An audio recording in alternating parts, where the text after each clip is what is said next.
Et tout cela, Française, Français, c'est grâce à vous. Notre route est droite, mais la pente est forte. La NSA a espionné aussi l'Union européenne à l'ancienne. La guerre continue. C'est la réforme oui, la chienlit non. La politique, on a l'impression que c'est comme le Tour de France. Fais les valises, on rentre à Paris. Nous ne voulons rien instrumentaliser. Je vous demande de vous arrêter. Nous avons décidé de ne pas mentir. La présidence de la République, ça n'est pas un radio-crochet. Ça, c'est une autre façon de faire de la politique. Si vous voulez appeler ça comme ça.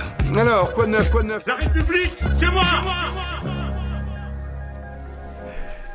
Jean-Pierre Foubert et Olivier Notal sont presque nostalgiques. Le 13 novembre 2017, la toute jeune novice du Palais Bourbon était venue nous conter ses impressions de nouvelle députée, cherchant ses marques et même où se loger dans la capitale.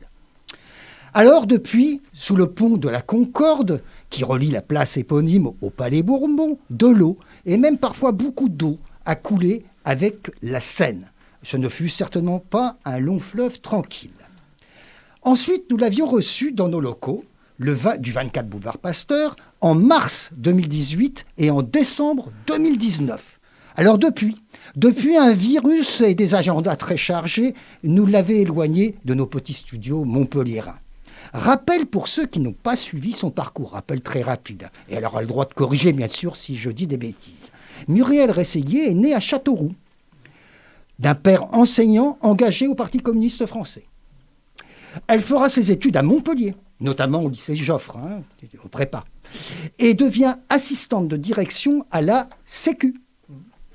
Elle fut l'une des deux seules de notre département à faire obstacle au raz-de-marée programmé pour La République en marche, du fraîchement élu président Macron en 2017.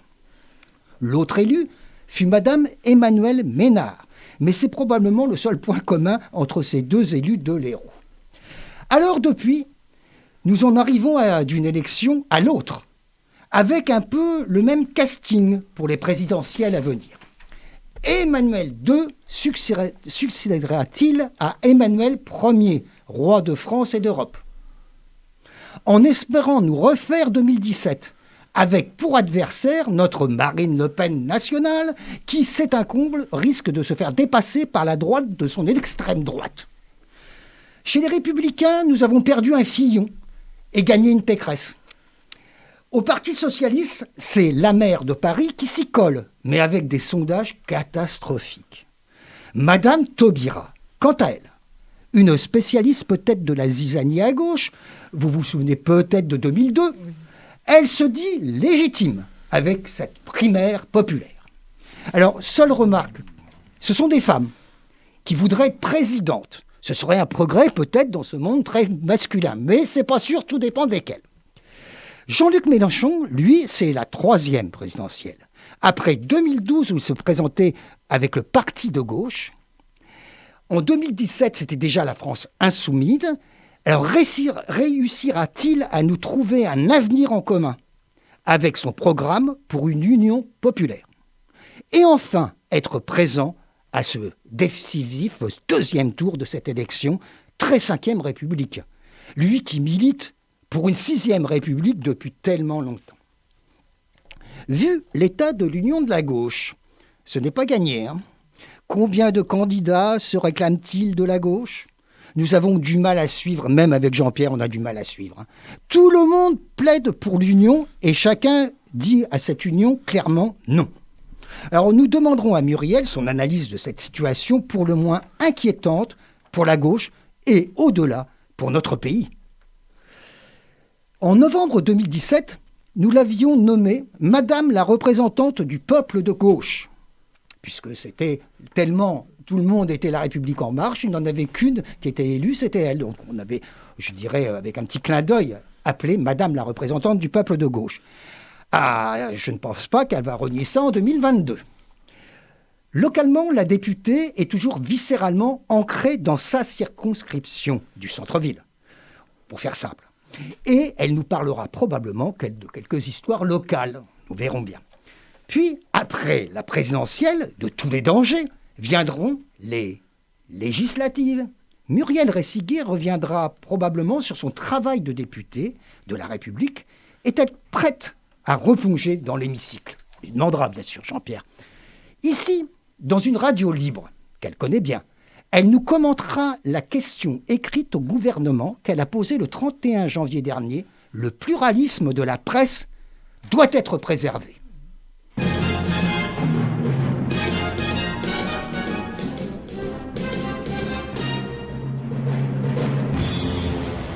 Alors Muriel Ressillier, bonjour et bienvenue. Merci, bonjour. Vous connaissez les locaux, vous êtes venu quand même plusieurs fois, même avant d'être député, vous étiez déjà venu, me semble-t-il. Et puis donc, on a du travail là pendant une heure, parce qu'il y en a des choses qui arrivent et des choses qui se précipitent. Alors je vais peut-être laisser la parole d'abord à Jean-Pierre pour la première question, ou plutôt la première discussion que nous allons avoir ensemble. Jean-Pierre. Moi, il y a une question qui est personnel que j'ai envie de vous poser, c'est vous avez été élu député et vous êtes à nouveau candidate. Ça vous a plu finalement ? Alors, certains me disent que je suis maso, oui. Mais je crois, j'ai dit à la presse récemment que militer, c'était un petit peu prêcher, que c'était un peu un sacerdoce, c'est-à-dire qu'on prêche pour la fraternité, pour l'humanisme, etc. Et oui, dans un sens, ça m'a plu. Je dirais pas que c'est facile parce qu'on prend des beignes et on en prend plus souvent qu'à son tour, mais ça forge. Et il y a aussi un côté extrêmement passionnant intellectuellement et humainement. Moi, il y a des rencontres qui m'ont bouleversée. Et puis, de temps en temps, quand même, ça marche. On arrive à changer, à améliorer la vie de quelques personnes. Et rien que pour ça, ça vaut le coup. Et on prend position, on peut parler à l'Assemblée nationale, c'est quand même extraordinaire. On peut parler à l'Assemblée nationale. Alors, la première fois, c'est assez impressionnant. Et surtout, on peut faire le lien et on peut expliquer aux gens ce qui se passe là-haut, pourquoi c'est important et quel impact ça a sur leur vie au quotidien ici. Et le travail, donc, on peut dire. Si vous voulez bien, juste un petit mot sur la presse, parce que nous, on est évidemment, franchement, c'est incroyable ce qui se passe dans la presse de ce pays. Pour ne pas le citer, il y a un certain monsieur B qui détient quasiment toute la presse, sauf les petites radios comme nous, mais encore peut-être que ça va venir, je ne sais pas. Voilà. J'espère pour vous que non. Voilà. Donc, vous avez posé une question au gouvernement sur la pluralité de cette presse, que c'était un peu un danger. Oui, parce que c'est quelque chose qui me questionne depuis un moment, puis on a rencontré dans ma commission à l'Assemblée plusieurs acteurs, et j'en ai rencontré aussi en dehors. Petit à petit, comment le pluralisme de la presse est mis en danger, y compris jusque dans la distribution, chez les buralistes, etc. C'est-à-dire que bientôt, on pourra ne plus trouver certains titres. Absolument, et déjà, on a du mal. Ouais, c'est la disparition de la LNPP, c'est ça. C'est ça, c'est exactement ça. Et puis, il y a le monopole aussi. Voilà, il y a le monopole et il y a aussi, donc, c'est-à-dire dans la production de la presse et dans les idées que la presse transmet, parce qu'elle sera plus pluraliste. Et il y a aussi la possibilité pour les gens d'y accéder, qui diminue et qui va encore diminuer. Et puis pour l'école, les manuels scolaires et tout ça, tout semble tendre vers vous me direz, si j'ai bien compris, je crois que c'est ça le capitalisme, non ?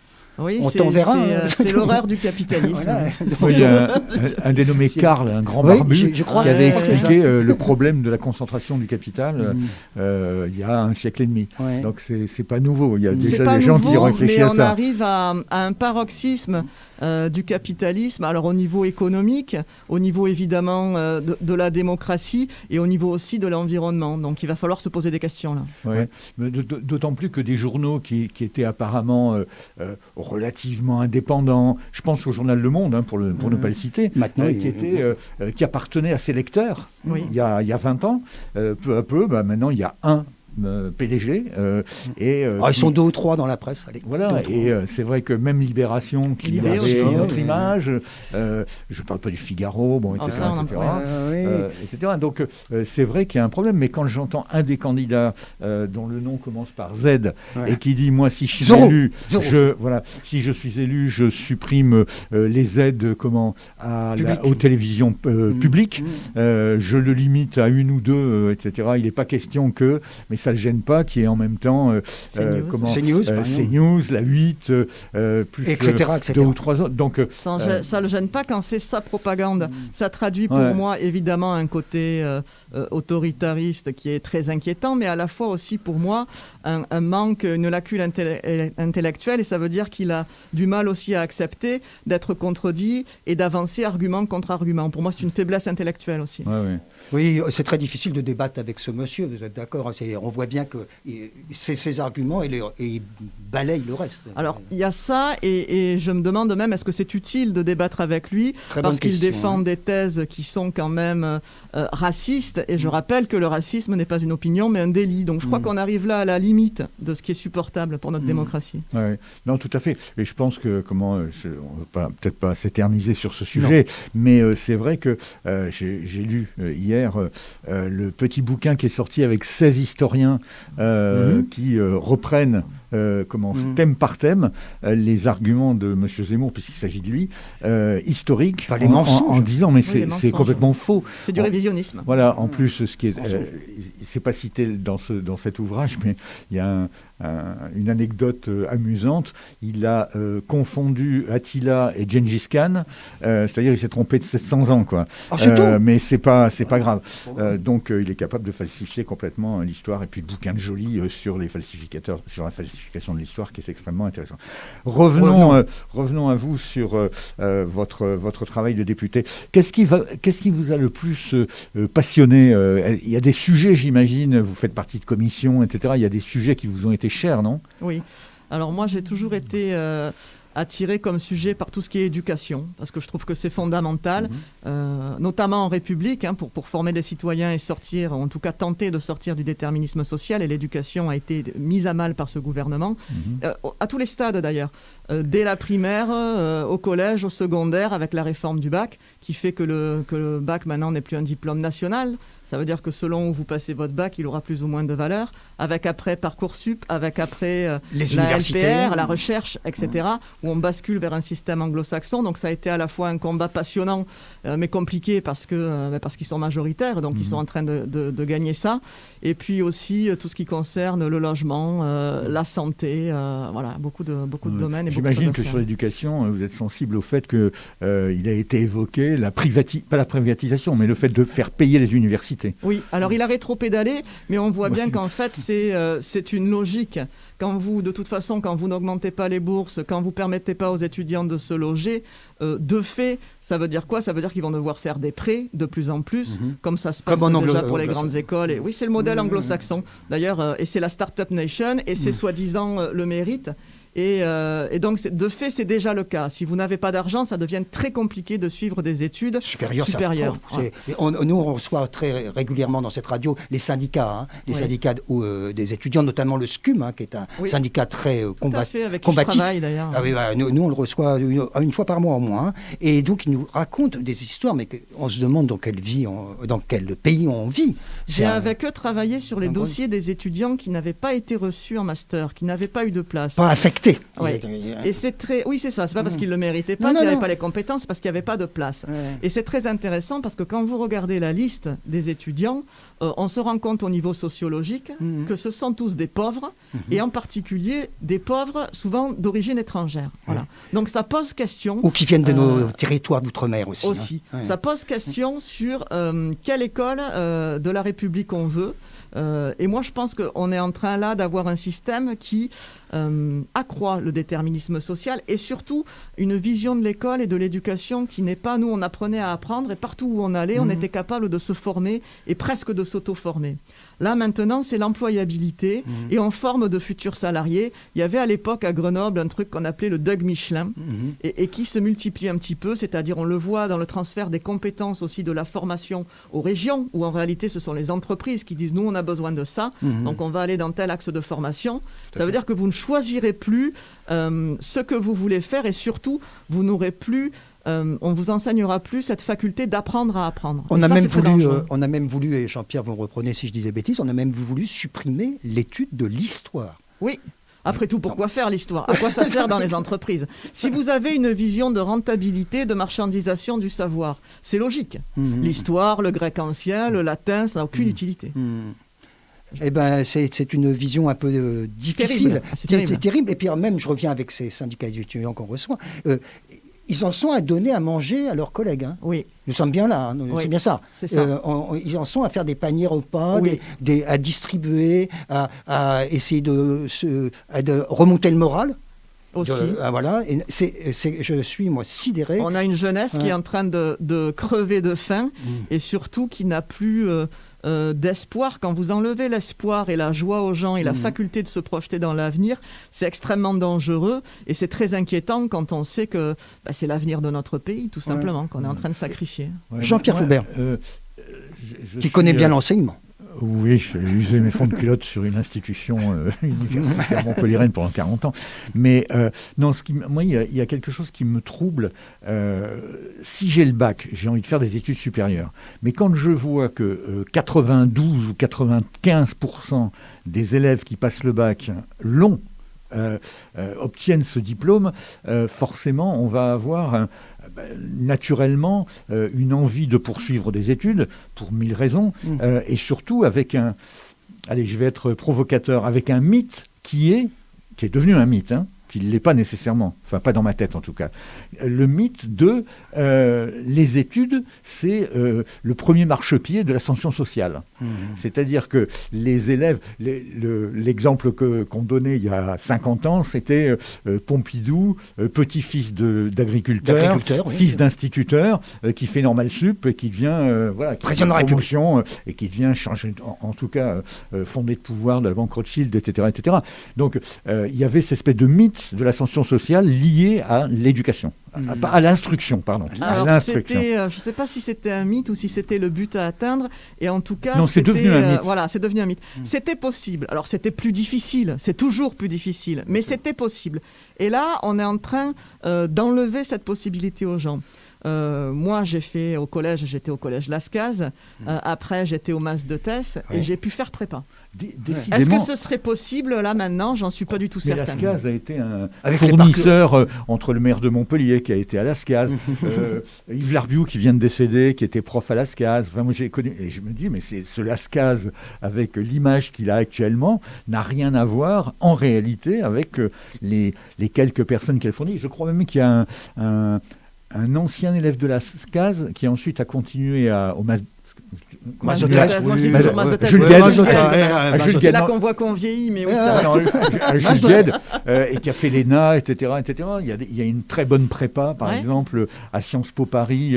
Parce qu'il y avait des profs absolument incroyables, et il y avait cette faculté aussi à aller chercher les éléments qui pensaient un peu prometteurs entre guillemets et à pas les laisser tomber, à leur montrer l'intérêt aussi de faire des études. Moi, j'ai eu des rencontres au collège Lascaz qui m'ont fait basculer de l'école m'intéresse pas, c'est pas pour moi, à c'est passionnant et surtout je peux y arriver. Voilà. Et j'ai un avenir dans les études. Je peux faire quelque chose après. Voilà. Mais je crois que vous avez prononcé une formule qui, moi, me touche beaucoup, qui est apprendre à apprendre. C'est ça. C'est ça la pédagogie. La pédagogie, c'est pas apprendre directement du contenu, c'est susciter l'intérêt. Moi, je connais des gens qui ont appris à lire tout seuls, par exemple. Voilà.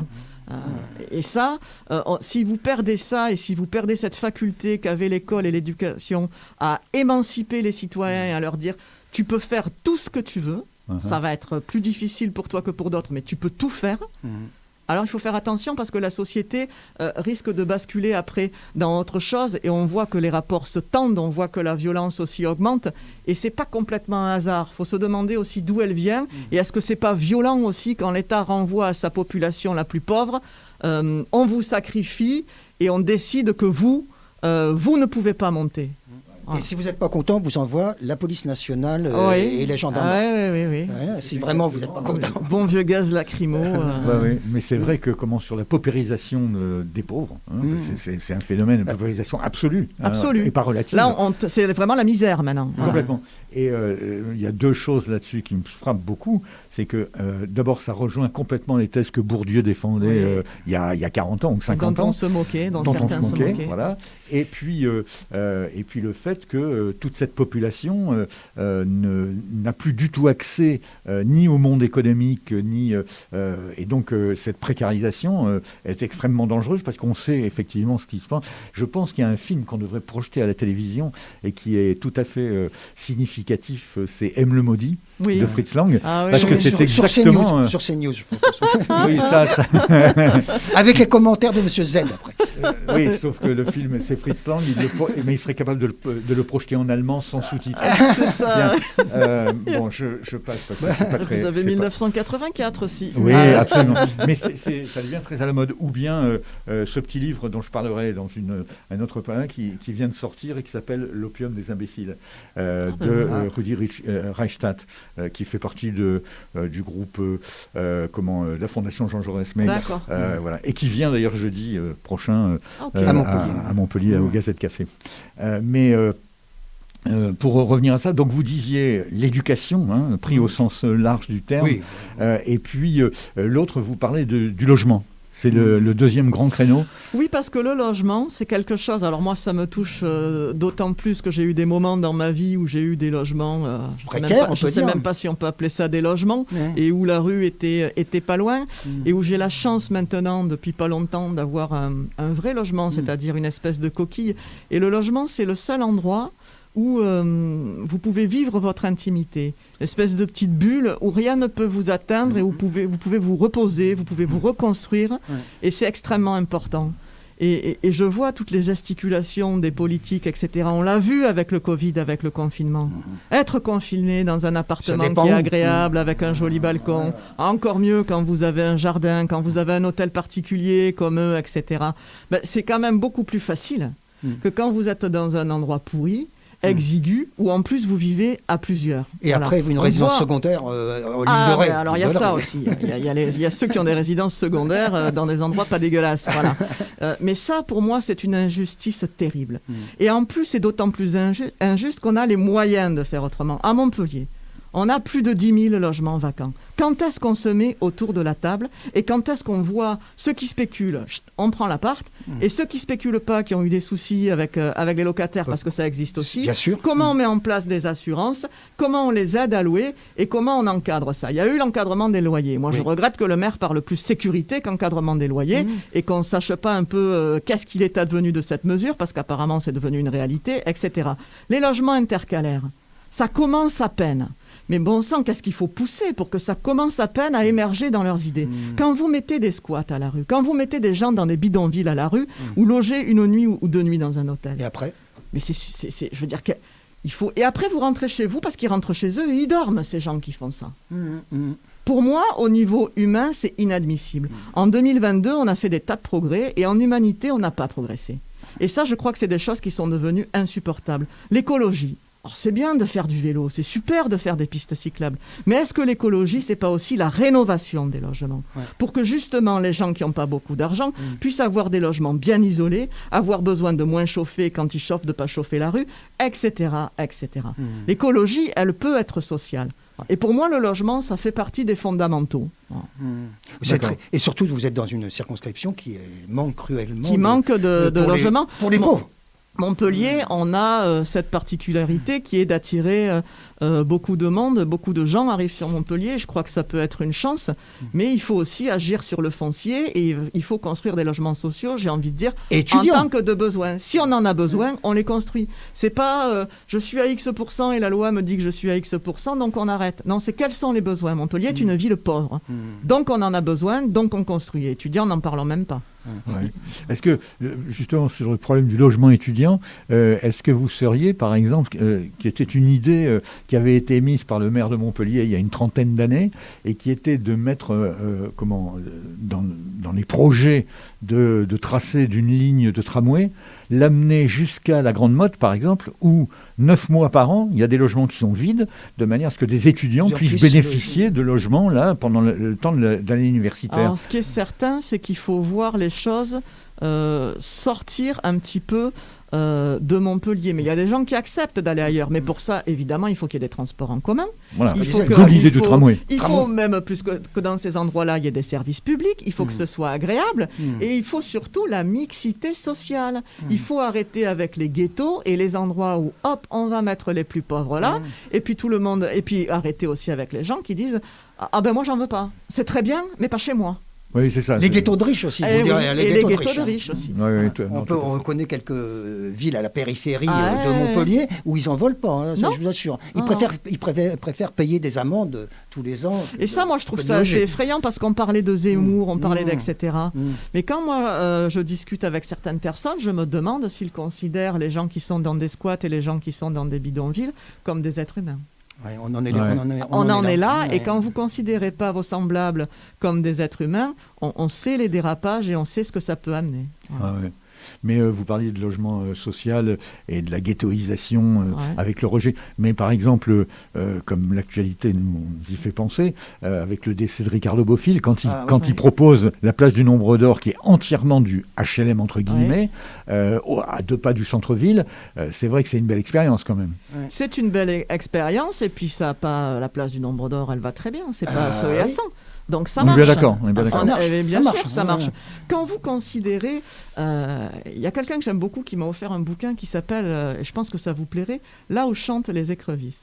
J'ai entendu parler de ce livre. Eh ben, il faut le lire, ce bouquin. Ça se passe aux États-Unis, en Caroline, dans les marais, etc. Et c'est l'histoire d'une petite gamine qui vit, on appelle la fille des marais, et qui vit dans une pauvreté absolue, qui est abandonnée par sa famille et qui est abandonnée par la société, qui un jour se retrouve jugée pour meurtre. Et l'avocat dit pourquoi elle est différente. Si on avait montré un peu d'humanité, un peu de considération, si nos églises, si nos associations, si on était allé la voir et si on lui avait tendu la main, est-ce que ce serait la personne qu'on est en train de juger là ? Voilà. Et je crois qu'il faudrait réapprendre un peu à se regarder comme des êtres humains et à s'aider, voilà, tout simplement. Si vous voulez bien, faites juste une toute petite pause qui va durer quelques secondes pour nous et pour les auditeurs, quelques minutes de musique. Et puis on revient dans les studios avec Muriel. Unidos existimos, unidos existimos, unidos existimos, unidos existimos para volar.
Unidos existimos para volar.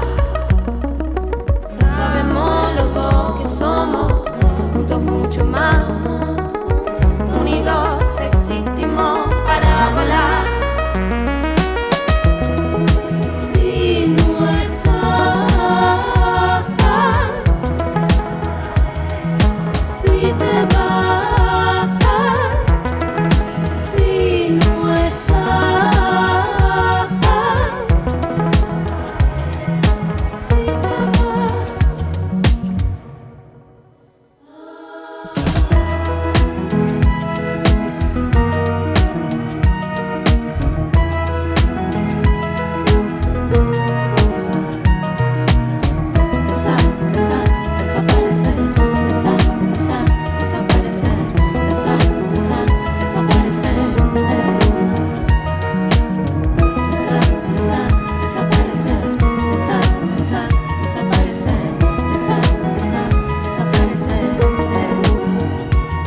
Cerraré mis ojos para olvidar. Cerraré mis ojos para olvidar. Cerraré mis ojos. Alors, on est avec Muriel Ressiguet toujours, on est au 24 boulevard Pasteur, on est au centre-ville de Montpellier, donc on connaît bien le territoire. On parle de grande pauvreté, hein. Oui. On parle de ça. Moi, j'ai du mal à y croire. Des fois, on est en 2022, on est un pays riche. C'est la misère, il faut dire les choses par leur nom. On est un pays riche, là encore. On est un pays riche, mais regardez, pendant la crise du Covid, le nombre de milliards dont certains se sont enrichis. Gavé, vous voulez dire? Gavé, oui, on peut dire le mot gavé, parce que moi, j'ai du mal à comprendre au bout d'un moment, qu'est-ce qu'on fait de cet argent, quoi. On achète des journaux. Ouais, une fois qu'ils ont acheté des journaux, qu'ils ont fait 3 voyages en jet privé, qu'ils ont 4 piscines, qu'est-ce qu'on fait? Ils vont sur la Lune. C'est psy, pour moi, c'est des trucs qui se règlent en psychanalyse, quoi. Il arrive un moment où on n'a plus besoin. Vous avez des gens qui vivent toute une vie, toute une génération après eux, sans dépenser leur capital, juste sur leurs intérêts. Ouais. Donc il va arriver un moment où c'est pas qu'on n'a pas d'argent, d'ailleurs on l'a vu, pour éviter la crise sociale pendant le Covid, ils ont lâché du pognon. Ah bah beaucoup. Ils l'ont lâché. Seulement après ils vont le faire payer, coûte, hein, c'est ça. Ils vont le faire payer après à ceux à qui ils l'ont donné, c'est-à-dire aux humbles. Voilà. Quand est-ce qu'on agit sur les impôts, sur la justice fiscale? Quand est-ce qu'on partage les richesses? On a une technologie qui nous permet maintenant, je pense tout bêtement à des trucs comme les ordinateurs, je pense à ces espèces de caisses automatiques qui petit à petit remplacent les caissières, etc. Voilà. Ça veut dire on pourrait en tout cas avoir moins de pénibilité du travail. Mais ça ne doit pas laisser une partie de la population sur le carreau. Voilà. Donc on va être obligé de partager les richesses. On voit des entreprises qui se mettent aux 32 heures et qu'est-ce qu'on voit? Eh bien, on voit qu'il n'y a pas de perte de production. De productivité. Voilà. Donc, on pourrait arriver à cette société apaisée et même, je les rassure, ceux qui ont encore énormément d'argent et qui se gavent auraient toujours énormément d'argent. Ah oui, c'est difficile d'en perdre. Je ne suis même pas sûr qu'ils verraient la différence, honnêtement. Mais là juste pour vous taquiner, parce que je sais qu'il n'est pas forcément parmi vos idoles idéologiques, mais Michel Rocard, il y a 20 ans, avait publié un long article dans Le Monde en disant mais il faut arrêter avec l'histoire des 39 heures, des 35 heures. Il faut directement passer aux 32 heures parce que 32 heures... Il aurait pu adhérer à la CGT, ce garçon. Oui. Il était fondateur du PSU avec Manès. Mais c'est une autre histoire. Non, vous savez que c'est important. Je vais même vous dire, je pense que le monde où on est actuellement et l'état capitaliste où on est actuellement ne tiendra pas. Il va y avoir des révoltes sociales violentes, soit dues au climat, soit dues au manque d'eau, soit dues à la misère. Voilà. Donc même pour eux, dans leur intérêt, pour continuer à perdurer et à se gaver un petit peu, il va falloir qu'ils lâchent. Là, ils sont en train de s'armer, ils sont en train de faire des lois pour pouvoir plus facilement contrôler la population et cogner la population, mais tout le monde sait que ça ne va pas tenir et que ça ne va pas durer. Parce que c'est impossible et qu'il va arriver un moment, quand vous n'avez plus de quoi bouffer, quand vos enfants, vous ne pouvez plus les faire manger, qu'est-ce que vous avez à perdre? Rien. Mais est-ce que c'est pas forcément une prévision catastrophique, mais la solution à ça, c'est la guerre, non? Non, la solution à ça, c'est la fraternité et le partage. Parce que dans l'histoire de l'humanité, c'est souvent ce qui s'est passé. Alors c'est souvent, on entend, moi j'entends des fois des gens dans les transports en commun, une bonne guerre, s'il y avait une bonne guerre, voilà, ça les mettrait un peu au pli. En réalité, ce sont des solutions, entre guillemets, qui sont toujours, qui ne durent pas. pas. Ça ne dure pas et ça ne règle rien. Décimer des gens, d'ailleurs on les décime les gens, avec la misère. La faim, le manque d'eau, décime des tas de gens. Mais si on veut être sérieux et si on veut progresser et si on veut vivre surtout plus sereinement et de manière plus apaisée, je pense que c'est plus intelligent de partager. Oui, et puis toujours pareil, la guerre, c'est qui fait la guerre ben c'est les pauvres couillons. C'est les pauvres couillons. C'est qui vont faire la guerre pour les autres. Ce ne sera pas Monsieur Bolloré, je crois, avec son casque au front, je crois pas. Non, je pense que vous nous demandiez tout à l'heure jusqu'où ces gens qui sont des énormes possédants peuvent aller. Qu'est-ce qu'ils ont besoin de plus de milliards encore? Ben non, la solution est simple. C'est pour ça d'ailleurs qu'aux États-Unis il y a une loi qui ne l'empêche pas, qui est une loi anti-monopole. Le but, c'est d'avoir le monopole, c'est-à-dire si vous êtes le patron d'un secteur d'activité, vous contrôlez toute la planète. Alors, je crois qu'il y a aussi autre chose derrière, c'est que ils ne travaillent pas pour investir, pour agrandir leurs entreprises uniquement. Ils travaillent pour les actionnaires et pour les fonds de pension. Parce que ce sont, alors on dit toujours, la France est le seul pays où il y a la sécurité sociale, etc. Mais justement, ça freine un petit peu ça. Parce que quand votre système de retraite est inexistant et qu'il dépend uniquement des actions de votre entreprise, c'est une guerre terrible contre toutes les autres entreprises et vous êtes prêt à les zigouiller tout simplement pour que vos salariés et vous-même ayez un petit peu de retraite. Et on l'a vu avec la crise qui s'est passée où tous les gens ont été jetés à la rue aux États-Unis et les gens ont perdu d'un coup tout ce pourquoi ils avaient capitalisé et ils se sont retrouvés à la rue sans retraite et sans rien. Et sans maison. Et sans maison. La crise est donc je crois qu'avoir une sécurité sociale, d'ailleurs c'est pas tombé du ciel, notre sécu elle est arrivée après la guerre. Après la guerre, la Deuxième Guerre mondiale qui a été terrible, où entre parenthèses on n'avait pas d'argent non plus. Et on a quand même été capable d'avoir l'intelligence d'aller vers cette fraternité, d'aller vers cette société-là. Et je crois qu'il faudrait étendre ces systèmes-là. Ça rationaliserait aussi l'objectif de la production, etc. Et évidemment, relocaliser. D'accord. Mais avec le développement de l'internationalisation du capital à l'échelle de la planète, quand même, il faut rappeler à nos auditeurs que 80 personnes, je ne dis pas 80 groupes, 80 personnes possèdent l'équivalent de la moitié du patrimoine mondial. C'est incroyable. On n'arrive pas à l'imaginer. Non, mais moi je ne sais pas comment. Moi, quand je vois M. Bezos qui est embêté parce que son bateau est tellement gros qu'il ne peut pas passer sous un pont. Il ne peut pas sortir, il faut démonter le pont. Donc il va payer il faut démonter le pont à Rotterdam, si je ne m'abuse. C'est fou. C'est assez délirant, et puis il se paye 10 minutes dans l'espace qui coûte. Mais parce que ce sont des gens qui s'ennuient. Moi, j'ai fréquenté peu de personnes parce que je m'ennuie aussi avec eux. Mais les rares personnes que j'ai fréquentées, il y a des gens qui ont conscience quand même de la misère des autres. Et voilà, c'est pas non plus une fatalité d'être égoïste et de vouloir zigouiller tous les pauvres. Mais il y a beaucoup de gens qui s'ennuient. Et voilà. Et parce que quand vous avez fait 2 fois le tour de la planète en jet privé, quand vous êtes tapé, on va pas, 3 lignes de coke, etc. Qu'est-ce qu'il leur reste à faire de leur journée? Rien. C'est le vide. C'est le vide aussi. Donc ils se nourrissent en dépensant de l'argent, en claquant, etc. Donc il faut vraiment revenir à quelque chose. En mangeant 3 fois par jour dans des grands restaurants, ce qui est complètement absurde. Ils peuvent claquer un mois de SMIC en un repas, et encore plus gentil. Ils n'ont même pas faim d'ailleurs. Non, c'est ce que j'allais dire, ils n'ont même pas faim. C'est la faim et l'envie, on en revient aussi à ça. Quel est le but de l'existence et de leur existence? Bon, écoutez, on les invitera, peut-être on demandera à M. Bezos qui vienne nous raconter.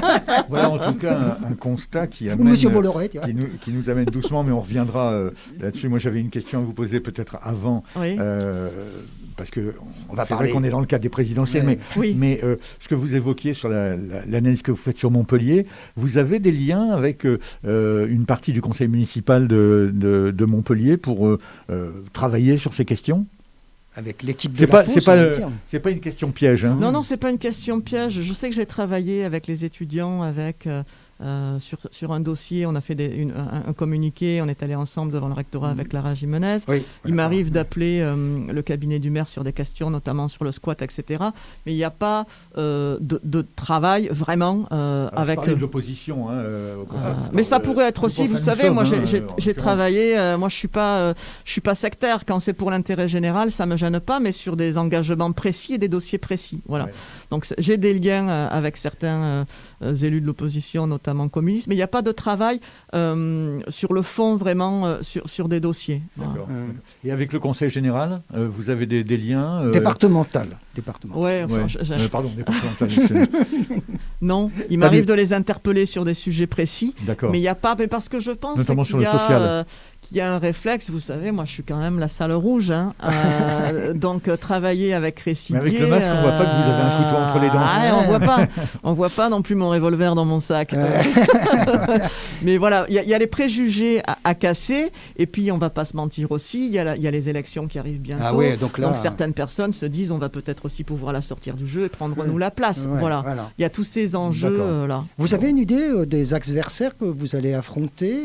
On en a quelques-uns qui sont déjà déclarés, et puis d'autres qui sont dans les starting blocks. Je pense qu'ils seront nombreux, parce que déjà la dernière fois c'était une circo où il y avait, je crois, 22 ou 24. C'était incroyable. C'était énorme. Et puis c'est celle qui est emblématique un peu sur Montpellier, donc je pense elle aiguise les appétits, on va dire. Donc je me prépare à recevoir des coups, comme vous disiez. Ouais, c'est ça. Nous, on a déjà vu par M. Lewis Marchand, qui s'occupe de la Républicain. Les Républicains, c'est Anne Brissot. C'est Anne Brissot que vous allez affronter. Alors, Anne Brissot, qui était déjà au municipal, je me souviens, en 2014. C'est ça. Donc elle se présentera à la députation sous l'étiquette Les Républicains, tout en n'étant pas républicaine. Voilà, c'est puisqu'elle est. Je sais qu'ils cherchaient un candidat, les Républicains avaient du mal à trouver. Donc ils ont quelqu'un, c'est M. Morin, le centre de M. Morin. Joue la carte Pécresse, parce qu'on sait très bien que les élections législatives, hélas depuis Jospin, sont tellement collées à l'élection présidentielle qu'il y a une espèce d'effet domino. On l'a vu la dernière fois. On l'a vu la dernière. Alors la dernière fois, pour le coup, ça a été, personne n'avait misé sur ma tête, même pas moi. Mais voilà, il peut y avoir du coup des effets de surprise, mais ça a aussi un petit effet pervers, parce qu'il n'y a plus vraiment le contre-pouvoir aussi au Parlement. Voilà. Jean-Pierre est milité, lui, pour une inversion du calendrier, les législatives avant les présidentielles. En tout cas, il faut pas que ce soit collé, là, on est d'accord. Trop proche. Faut qu'il y ait un an ou deux qui séparent. Parce que pour l'instant, les présidents élus ont bénéficié de l'effet de vague. Mais là, moi, c'est mon sentiment. Je ne suis pas du tout persuadé que si M. Macron est réélu président de la République, il ait nécessairement une majorité à l'Assemblée. Alors moi non plus, parce que je pense qu'on a vu qui il est plus nouveau, et donc il y a un effet aussi, donnez-nous la possibilité de lui résister. Et on a vu combien c'était important de lui résister. Il lui reste encore à massacrer les retraites, il n'a pas tout fait, il a encore quelques idées, mais on a vu déjà que son quinquennat avait été quand même maisons de retraite, vous voulez dire aussi, était terrible. Ça avait été terrible socialement, et c'est pas terminé. On a la réforme de l'assurance chômage. Quelle inhumanité, c'est terrible. Et puis il y a aussi la sécurité, on n'en a pas parlé beaucoup, mais on reçoit aussi des informations, notamment de la Quadrature du Net. Oui, c'est intéressant, c'est des gens très intéressants. Ce sont des gens très bien, qui font un travail remarquable d'une grande... Je veux dire, c'est une grande rigueur. C'est pas des gauchistes, vous savez, qui feraient n'importe quoi, qui feraient des tracts. C'est pas ça du tout, c'est très très bien fait. Je sais, mais regardez ne serait-ce que le pass vaccinal, regardez la loi sécurité globale... Donc on voit quoi. Les drones, mais ça rejoint pour moi, parce qu'ils sont quand même pas fous. On n'est pas d'accord, mais il y en a quand même des gens qui sont intelligents. Donc ils savent très bien qu'au niveau social, ça va péter. Donc ils savent qu'ils vont avoir besoin de contrôler. Donc ils essayent. Ils ont essayé sur les gilets jaunes des techniques de maintien de l'ordre. Moi je me souviens de la manifestation à Montpellier des mutilés. Avec la pom-pom et les flashballs. C'était impressionnant quand même de voir les gens qui avaient perdu des mains et des yeux parce qu'ils étaient allés manifester, quoi. Voilà. Donc ils savent que la violence sociale va monter, puisqu'ils disent aux gens, avant il y avait une espèce de deal, faut dire, avant on avait des politiques aussi, alors on les aimait pas, ils trahissaient, ils se servaient un petit peu, mais ils avaient quand même une vision politique, une envie de rester dans l'histoire pour quelque chose. Maintenant on a des chefs d'entreprise. Et ça change la donne. Avant, vous aviez 1 million de personnes dans la rue, il y avait une espèce d'accord tacite qui disait, quand vous êtes 1 million, je retire ma réforme. Juppé, par exemple. Maintenant, on leur dit, on s'en fout, vous pouvez faire ce que vous voulez, on a décidé, on est aux commandes et on le fera quand même. Du coup, ça devient dangereux pour la démocratie, parce que du coup, les gens se demandent légitimement, à quoi ça sert ? À quoi ça sert d'aller dans la rue ? À quoi ça sert de manifester ? À quoi ça sert d'aller voter ? Mais évidemment, à quoi ça sert d'aller voter ? Et c'est un piège, parce que ça leur sert à eux. si on discute vraiment sur le fond. Mais aussi, quelle représentativité. Voilà. À l'Assemblée, je crois qu'on est 9 à ne pas avoir été cadre avant. Voilà. Et a-t-on vraiment les moyens de se lancer dans ce genre de vie-là quand on n'est pas sûr qu'après de garder son travail, etc. Si on ne réfléchit pas à un statut de l'élu, effectivement, les gens ne seront pas représentés. Ils ont raison quand ils me disent on n'est pas représentés. Ils sont très peu représentés. Parce que quand vous n'avez pas eu un peu faim, quand vous n'avez pas vécu avec un SMIC, quand vous ne côtoyez le logement, pas... vous disiez. Mais tout à fait. Vous ne votez pas les mêmes choses. Ils votent pour eux, ils votent dans leur intérêt. Vous avez beaucoup de gens qui ont perdu de l'argent en devenant députés. Donc forcément, les 5 euros d'APL, ils en rigolent. Et quand vous leur parlez de la misère des gens, etc., ils rigolent parce qu'ils ont l'impression que vous faites du cinéma et parce qu'ils ne le voient pas et que ça ne les atteint pas. Mais en même temps, quelle autre arme que la démocratie? Donc c'est pour ça qu'il faut absolument réfléchir à un statut de l'élu.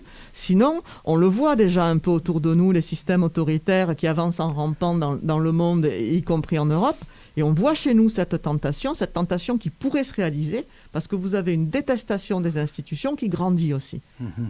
Et de l'élu, par conséquent, par ricochet. Et de l'élu, ainsi que des syndicalistes, d'ailleurs. Oui, les syndicalistes aussi qui sont malmenés. On reçoit très régulièrement aussi dans cette radio la CGT avec Serge Ragazaki, qui est notre interlocuteur. On le reçoit au moins 2 fois par mois. Et il nous parle de toutes ces luttes en cours et de toutes ces injustices. Et moi, je suis là, encore une fois, un peu comme avec les étudiants, je suis sidéré de ce que j'entends, quoi. C'est incroyable, on peut penser notamment au SAM, par exemple. Premier exemple. Qui est même une lutte absolument admirable, d'ailleurs. Mais donc, dans l'issue, apparemment, semble malheureusement réglée. Voilà. Donc c'est quand même quand on pense difficile, que les pièces qu'ils fabriquent, et qui sont quasiment en monopole pour Renault, vont être fabriquées en Espagne et en Roumanie, quoi. C'est ça, mais l'argent. Toujours moins cher, toujours payer les gens moins cher, toujours se faire un peu plus d'argent. C'est cette logique-là. Et après, en même temps, comme dirait l'autre, quand il y a eu le Covid au début, on se souvient tous du discours de Macron qui semblait découvrir que la sécurité sociale avait un intérêt, qu'il fallait prendre soin les uns des autres, qu'il fallait, etc. Mais en réalité, c'était du pipeau. Quand vous êtes dans un pays comme la France, où vous n'arrivez même pas à vous procurer des masques. D'abord parce que le gouvernement a été complètement nul et n'avait pas les stocks, mais parce que vous n'en produisez pas. Quand vous trouvez plus de Doliprane, parce que Sanofi se dit pourquoi les produire ici alors qu'on peut gagner plus de sous en les produisant ailleurs, vous devez réfléchir à refaire un pôle public du médicament, à se réapproprier au niveau de l'énergie, au niveau des transports, on fait n'importe quoi. Et on sait qu'on va arriver un jour à des situations où des gens à l'extérieur vont nous tenir. On peut penser à la Chine, par exemple. Qui auront, eux, le monopole de ce dont nous avons besoin. Et puis, ils nous le donneront s'ils veulent bien. Et c'est pas qu'on n'est pas capable de plus le produire. On l'a vu. Il y a eu des relocalisations qui ont très bien fonctionné. Et en plus, le gouvernement a menti en ne disant pas la vérité, c'est-à-dire, malheureusement, on a été assez stupide pour pas faire de stock et on les produit pas, donc ça va être compliqué à un moment, faites gaffe. Mais en disant, du coup, ça sert à rien. D'accord. Donc, il va falloir revenir à cette lucidité et à des choses un petit peu plus, un peu plus locales. Il y a certaines choses qu'il va falloir reproduire en local et en respectant aussi l'environnement. Eh bien, vaste programme, comme disaient certains, vaste programme. Mais bon, vous avez un programme puisque vous représenterez. On a un programme. On est un des seuls à avoir un programme. Ah oui, c'est vrai. Vous avez remarqué, on ne parle pas beaucoup de programme dans cette campagne. Et pourtant, moi, c'est toujours ce qui m'a déterminé parce que je me bats pour ou contre des idées. Et j'ai jamais été fanatisé, donc je ne sais pas des personnes, j'ai pas d'idole. Par contre, j'ai des idées que je défends. Et l'avenir en commun, c'est quand même pas dégueulasse. Et c'est vrai que les gens ne parlent plus de fond, soit parce qu'ils ont un mépris suffisant pour les gens pour se dire de toute façon ils sont idiots, c'est pas la peine, il suffit de sourire et d'être sympa avec eux. Et soit aussi parce qu'il y a une partie des gens qui disent de toute façon vous n'appliquerez pas ce que vous dites. Donc on est vraiment à la croisée des chemins au niveau politique. Jean-Pierre Foubert. Vous n'avez pas l'impression que le scénario catastrophe qui pourrait se préparer, je pense pense à ça de plus en plus avec un second tour qui opposerait, par exemple, comme on l'évoquait tout à l'heure, c'est pas forcément une fatalité. Non, pas du tout. Je crois pas du tout à la fatalité. Non. Mais bon, que disons les sondages laisseraient envisager avec un second tour Macron-Marine Le Pen, ce qui fait qu'elle perdrait très probablement, et donc ça permettrait à Zemmour de se débarrasser de Marine Le Pen, avec un président qui ne ferait qu'un seul mandat, puisqu'il n'a pas le droit d'en faire 3 supplémentaires, donc et peut-être une minorité à l'Assemblée nationale, c'est-à-dire une déstabilisation du système de la Ve République, c'est-à-dire un truc à l'italienne dans les années 60-70, avec 45 gouvernements différents. À chaque fois qu'il y avait une loi qui était retoquée, en dissolution, motion de censure, etc. Mais là, c'est un boulevard pour Zemmour. Alors, j'ai vu, moi, à la région, déjà, la dernière... Alors, pas cette fois-là, la fois d'avant, déjà, quand vous avez eu une quarantaine d'élus Front National qui sont rentrés. Croyez-moi, c'est assez flippant. Et là, ça laisserait le temps à Zemmour de se donner une légitimité, à la fois de développer avec des gens comme Ciotti, etc., leur espèce de rêve de l'union des droites. Alors, il ne faut plus parler d'extrême droite, il ne faut plus dire qu'ils sont racistes, etc. Le grand remplacement deviendrait quelque chose de normal. C'est extrêmement dangereux. Et c'est là tout le paradoxe et la difficulté qu'on a actuellement, parce qu'à la fois, je comprends parfaitement que les gens soient écœurés et n'aient plus envie d'aller voter. Je comprends aussi qu'ils disent qu'ils ne sont pas représentés, parce que c'est le cas. Mais à part y aller eux-mêmes, essayer d'être un peu moins pourris et de donner du temps de vie aussi à la collectivité, puis de montrer aussi ce qu'ils valent, et voter, l'autre issue, c'est de donner carrément aux autres les clés. Vous avez des États aux États-Unis où il y a à peu près 10% des gens seulement qui votent. C'est incroyable. Après, vous avez des Trump, vous avez etc. Tout ce que vous voulez. Et ça n'améliore pas la vie quotidienne des gens et surtout des gens modestes, loin de là. Voilà. On est à cette croisée des chemins-là, et nous, notre travail, c'est, par la façon qu'on a de militer, d'essayer de faire prendre conscience aux gens que c'est vrai. Il y a des gens qui se sont foutus de leur gueule, il y a des gens qui ne les représentent pas. Mais si eux n'y vont pas eux-mêmes, moi je leur dis, allez-y. S'ils n'y vont pas eux-mêmes et qu'ils ne prennent pas un peu les commandes, ça va très mal se terminer, mais en premier pour eux. Bien sûr. C'est eux les premières victimes. Oui, ce sont les premières victimes. Voilà. Et alors, si vous aviez à tracer les quelques grandes lignes du candidat à la présidentielle que vous soutenez, c'est quoi les grands points qu'il souhaite défendre ? Alors, évidemment, l'augmentation du SMIC, mais je dirais aussi un pôle public du médicament. On en parlait tout à l'heure. Une prise en compte aussi de la nécessité de travailler vraiment activement sur tout ce qui est énergie renouvelable, sur tout ce qu'il a que je trouve intéressant et que porte l'avenir en commun. C'est une espèce de vision transversale et globale de ce que doit être la société et de ce que doit être la France et de comment on doit vivre ensemble. Voilà. Et je trouve qu'on ne peut pas voir juste un côté, le côté économique et tout ça. Il faut voir comment les choses ont un lien. Et je trouve que l'avenir en commun est un programme qui fait sens parce qu'on voit les liens. On voit les liens au niveau de tout ce qui est sur la sécurité sociale, sur le logement, sur faire revenir un petit peu des productions aussi nécessaires ici. Et avoir une vision aussi de partage. Parce que le SMIC à 1 400 € net, on ne va pas se mentir, c'est pas révolutionnaire, c'est un début. Il faudra aller plus loin. Mais déjà, ça enlèverait dans l'immédiat, ça sortirait des gens de la misère quand même, voilà, et de la pauvreté. Voilà. Donc je trouve que l'avenir... Et les petites retraites aussi. Les petites retraites aussi, alors la retraite à 60 ans, etc. Ce sont des choses essentielles. Comment vous pouvez dire aux gens, et l'avenir en commun, là aussi, c'est juste, j'ai envie de dire, du bon sens. On ne peut pas dire aux gens, vous allez travailler jusqu'à la mort, et à la fois dans les entreprises, quand vous avez 45 ans, vous êtes senior. Vous commencez à rentrer dans la case des seniors et on commence à essayer comment on va se débarrasser de vous. C'est de celui-là le plus tôt possible. Et voilà. Et puis après, vous terminerez dans un EHPAD et vous serez très bien reçu parce que ça sera le capitalisme qui vous s'occupera très bien de vous. On risque d'y finir tous, à part peut-être quelques-uns d'entre eux. Mais donc on a intérêt aussi à voir, et on a malheureusement, je pense, tous des exemples autour de nous de personnes âgées qu'on connaît qui sont restées une nuit par terre ou qui pleurent quand on vient leur rendre visite et qui après disent non, ne le dis pas, tout va bien, ne le dis pas, etc. Donc la vieillesse, la maladie et la mort, ça va les toucher, eux y compris. Je ne suis pas sûr que leur argent, quand personne ne regardera comment on les traite, les protège. Oui, et puis cet argent, il ne faut pas oublier quand même que c'est qu'une grande partie des fonds publics qui sont donnés à des sociétés privées pour gérer la fin de vie. C'est quand même assez surprenant. C'est la faillite du service public et de l'État, mais c'est aussi le renoncement, et c'est là aussi que le programme L'Avenir en commun est intéressant, parce qu'il reprend un peu la main sur l'aménagement du territoire avec les métropoles, avec ces grandes régions qu'on a développées. On a laissé la concurrence entre les territoires se développer, on a perdu la main, en plus les dotations ne suivent pas, et c'est une manière petit à petit à l'État de dire on se désengage. Mais à force de se désengager, de plus en plus de domaines, à quoi il sert ? Pourquoi on paye des impôts ? Ça pose des questions quand même, tout ça. Ouais, ça pose des questions. Et jusqu'où on va ? Jean-Pierre et Muriel, on arrive à la fin de cette émission dans quelques minutes. Ça passe vite ? Ça passe toujours très vite, mais c'est toujours agréable parce que c'est un des seuls endroits où on a le temps de développer des pensées aussi.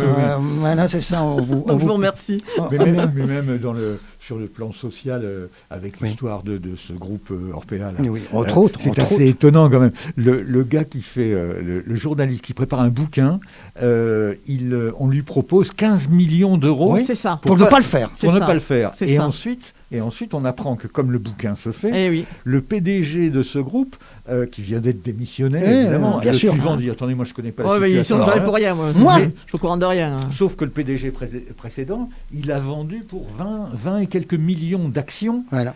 Il s'est débarrassé des actions avant. Mais tout le monde n'est pas à vendre. Un jour, on m'a dit tout le monde a un prix.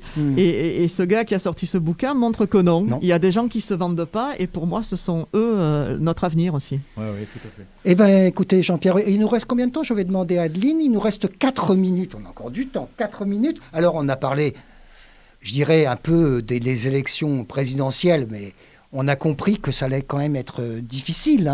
Ça va être difficile. Y compris pour Jean-Luc Mélenchon. Y compris pour Jean-Luc, oui, parce que la gauche a été tellement abîmée. Hollande lui a porté le coup de grâce, et puis ça continue. On en est à un moment où il faut même dire, quand on est de gauche, moi souvent j'ai le besoin de rajouter radical, parce que et alors que je suis pas du tout ni extrémiste ni quoi, mais parce que le mot de gauche a été vidé de sa substance. Et je pense que c'est pour ça aussi qu'il n'y a pas eu l'union, parce que s'unir sur quoi ? Donc déjà, il faut commencer par redonner les valeurs au mot gauche, lui redonner du sens et du contenu, se mettre d'accord sur ça, et après, effectivement, faire on va pas, voilà. Et après, il faut faire l'union, et on ne va pas avoir le choix. Il faut travailler. Moi, j'ai toujours travaillé. Je travaille avec et je côtoie les camarades communistes à la région. Je travaillais aussi avec certains ELV. J'ai pas de problème avec ça. Mais il va falloir qu'aussi ELV nous disent. Alors sur Montpellier, ça semble être un peu plus clair, mais au niveau national et même avec régional, qui êtes-vous ? Économiquement, qu'est-ce que vous défendez ? Parce que oui, gauche et droite, ça a du sens. Et ça a du sens rien qu'au niveau économique. Quel projet de société ? Et une fois que les gens avanceront sans être masqués, alors on pourra travailler ensemble et reconstruire. C'est le cas de le dire, sans être masqué depuis quelque temps. Je ne supporte plus ce masque. Vous n'êtes pas la seule. Vous n'êtes pas la seule. Bon, on va peut-être s'en sortir. On verra bien. On va s'en sortir. Comme il y a un mot qu'il ne faut plus utiliser en disant je suis positif, il ne faut pas utiliser ce mot-là. Donc, j'ai vu que vous parliez de Jadot. J'ai vu qu'il venait à Montpellier sur la place de la Comédie, je ne sais plus quand. Et Jean-Luc Mélenchon. Il vient le 13, dimanche. Voilà. À l'Arena. Voilà. À 14h. Ben voilà, vous avez annoncé à nos auditeurs. Oui, quand même. C'est quand même, un minimum. Je pense qu'on sera nombreux. Voilà. Et puis, j'ai vu qu'il y avait beaucoup de monde là dans le meeting qu'il a fait. Oui. C'est aussi, ça montre aussi pour moi ce besoin des gens de se retrouver et d'échanger, parce que dans les meetings, on n'écoute pas seulement la bonne parole, mais on discute entre les gens discutent entre eux, avant, après, etc. Et on a besoin de retrouver ces liens-là, tout bêtement. Et bien sûr, Muriel Rescilier, vous viendrez quand vous serez en campagne, vous, après, c'est-à-dire quand on sera dans les législatives. Dans la dernière ligne droite, on fera on essaiera d'organiser quelques rencontres. Oui, surtout qu'on aura un petit peu de temps, puisque normalement entre le second tour des présidentielles et le premier tour des législatives, il se passe 5 semaines. Donc cette fois-ci, pas 6 comme d'habitude. Ouais, alors donc on verra ce qu'on peut faire sur. On va être obligé de choisir peut-être quelques circonscriptions, parce qu'on pourra pas toutes les faire sur l'Hérault, vous imaginez, oui, avec tous les candidats, c'est pas possible. Surtout qu'on est soumis, comme vous savez, par le CSA à des choses. Pour le moment, non. Pour le moment, on peut faire ce qu'on veut. La campagne n'est pas lancée. On peut faire ce qu'on veut, Jean-Pierre. Elle ne commence que, je sais plus quand. Voilà. Donc, écoutez, nous ici, on a toujours essayé de recevoir tous les gens politiques. La preuve, c'est que la semaine prochaine, on va recevoir M. Desmoulins, oui. qui lui ne se représente pas. Qui ne se représente pas.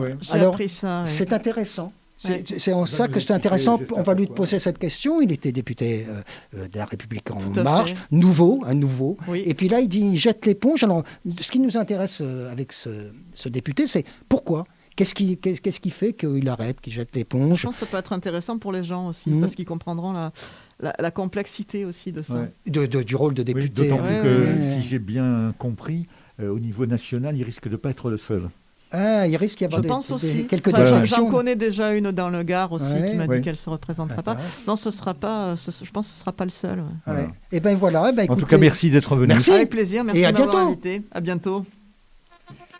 Et tout cela, Françaises, Français, c'est grâce à vous. Notre route est droite, mais la pente est forte. La NSA a espionné aussi l'Union européenne à l'ancienne. La guerre continue. C'est la réforme oui, la chienlit non. La politique, on a l'impression que c'est comme le Tour de France. Fais les valises, on rentre à Paris. Nous ne voulons rien instrumentaliser. Je vous demande de vous arrêter. Nous avons décidé de ne pas mentir. La présidence de la République, ça n'est pas un radio-crochet. Ça, c'est une autre façon de faire de la politique. Si vous voulez appeler ça comme ça. Alors, quoi de neuf